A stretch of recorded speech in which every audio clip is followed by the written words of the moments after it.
श्री वल्लभाधीश की जय। श्री गुसाई जी परम दयाल की जय। श्री गुसाई जी नाम रत्नाख्य स्त्रोत्र 12मुं नाम अनन्य भक्त हृदय। अनन्य भक्त हृदयाय नमः। अनन्य भक्तो ज श्री गुसाई जीनु हृदय छे। भगवान सिवाय अन्यने नहीं भजनार भक्तो अनन्य भक्तो छे। आवा भक्तो श्री गुसाईजीना हृदयनो पार वगर कहे समझी जाय छे। तेथी ज श्री गुसाईजीनु हृदय तेमने कया छे। हृदय ज अंदरनी वात समझी शके अने अनुभवी शके माटे भगवान पण आज्ञा करे छे के भक्तो मारू हृदय छे एटले भक्तो मारा अंतःकरणने सारी रीते जाणे छे अने तेवी रीते हूँ भक्तोनुं हृदय छुं अर्थात हूँ भक्तोना हृदयना मनोरथोने सारी रीते जाणुं छुं। अपना श्री गुसाईजीना अत्यंत कृपापात्र सेवक नागजी भट्ट तेओ पण आवी अनन्य अवस्थाने प्राप्त थया छे अने तेमना वार्ताजीमां वार्ता प्रसंग 5 मां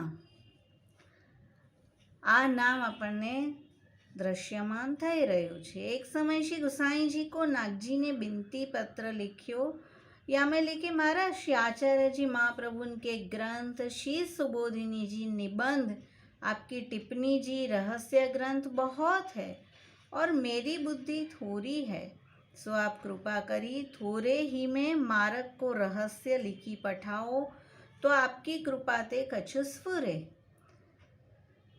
सो पत्र श्री गोकुल में श्री गुसाई जी पास आयो। श्री गुसाई जी ने बाँच्यो। वाक्य प्रति उत्तर में आपने 2 श्लोक लिखी पठाए।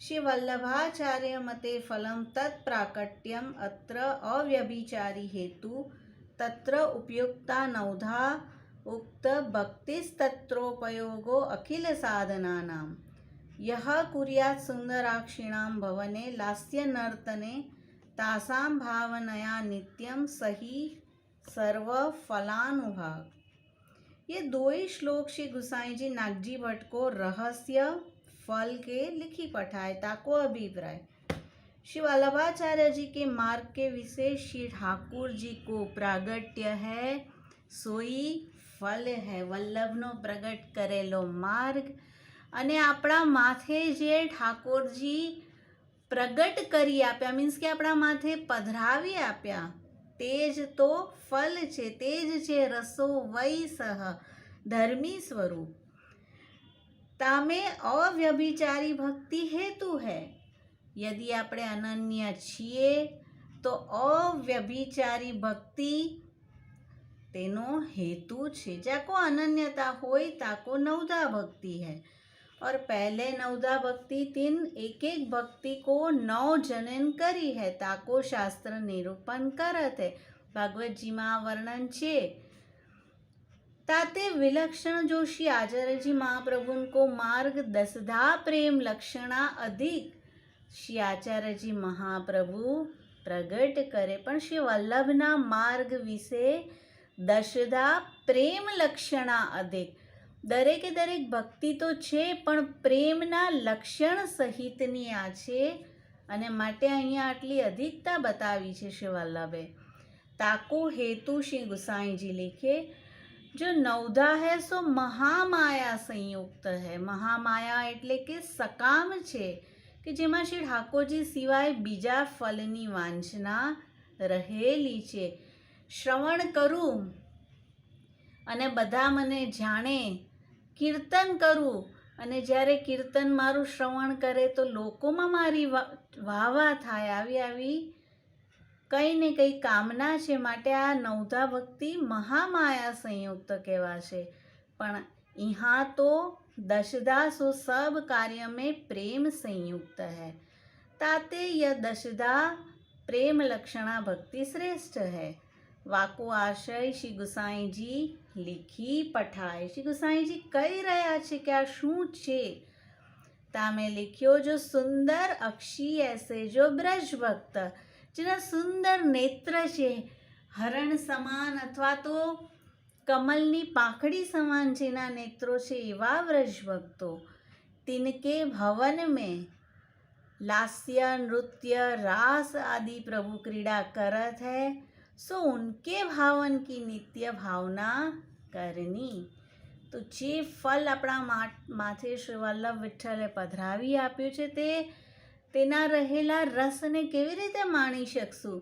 તો આવા સુંદરાક્ષી વ્રજભક્તના ભવનમાં શ્રી ઠાકોરજી જે લીલા કરી રહ્યા છે, લાસ્ય નૃત્ય રાસ, તેની જ્યારે જીવ ભાવના કરશે તાતે સર્વ ફલાનુભવ હોય।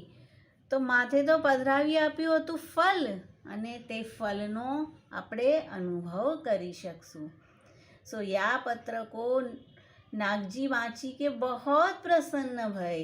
प्रसन्न केम न थाय? अनन्य भक्त हृदय श्री गुसाईजी अपना हृदयનો ભાવ તેમને જણાવી રહ્યા છે। सो जैसे श्री आचार्य जी महाप्रभु ने दामोदर दास के हृदय में गोप्य वार्ता करी, मार्ग को रहस्य थाप्यो, तैसे श्री गुसाई जी या पत्र द्वारा नागजी के हृदय में मार्ग को रहस्य फल थाप्यो। सो यह श्लोक ऐसे गूढ़ भाव रूप है, ताते विस्तार नहीं कियो। तो અહીંયા વાર્તાજીમાં શ્રી ગોકુલનાથજી પણ બતાવી રહ્યા છે કે સેવા આપણા ભાવથી નહીં, પણ આવા વ્રજ ભક્તો કે જેના ભવનમાં શ્રી ઠાકોરજીએ ન્યારી ન્યારી લીલા કરી છે તેના ભાવનું ભાવન કરીએ અને પછી સેવા આપણે જો કરશું તો નિશ્ચય ફલની અનુભૂતિ થશે। તો શ્રી ગોસાઈજી આ 2 શ્લોક દ્વારા સમગ્ર પુષ્ટિ માર્ગને નાગજી ભટ્ટના હૃદયમાં પ્રસ્થાપિત કર્યો છે। તો આવા શ્રી ગોસાઈજી અનન્ય ભક્ત હૃદય છે। શ્રી વલ્લભાધીશ કી જય, શ્રી ગોસાઈજી પરમ દયાલ કી જય।